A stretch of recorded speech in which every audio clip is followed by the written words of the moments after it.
What's up everyone, and welcome to my Mod Spotlight where we're going to go over everything you need to know about the Henodus by the Sunken World Team. The Henodus is an early game amphibious mount. With a buildable shell and the ability to provide oxygen in an area around itself when it's buried in the seafloor, its shell is the perfect place to build an underwater home. And before we get too far into this, if you end up liking this video, please consider liking, subscribing, all that YouTube jazz, and let's get into it. The Henodus can generally be found passively wandering the swamps and along the rivers across all the arcs.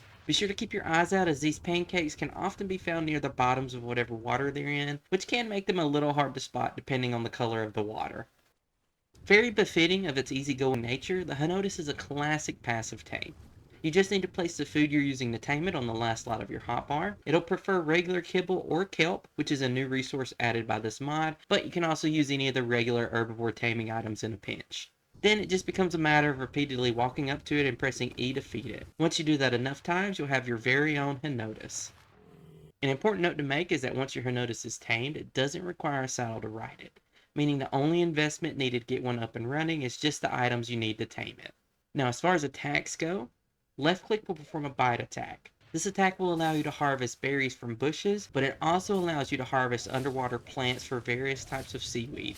Each seaweed type can be used as a drop-in replacement for a different type of berry, and has all the same properties and can be used in the same recipes as the berries it substitute. Azaweed can be used for cyanberry, cerule weed can be used for azulberry, cellarweed can be used for stemberry, flavoweed can be used for amarberry, magnaweed can be used for mejoberry, pureweed can be used for maganberry, somniweed can be used for knockoberry, venuweed can be used for tintoberry, and veraweed can be used for verdberry. In addition, you can use some of the seaweed with kelp to craft vegan spaghetti, which will cure and grant limited immunity to swamp fever, gnash, mega rabies, and venom. Now your right click will bury the Henodus in the sand or seafloor.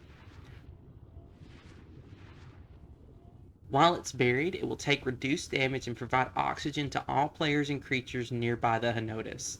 This combines well with the fact that you can build structures on the back of the Henodus to give a mobile underwater base without the need for scuba or even tech vacuum compartments. You can also semi-automate this via the auto bury option in the Henodus' inventory, which when enabled will cause the Henodus to automatically bury itself anytime you dismount it close to the ocean floor or river bottom.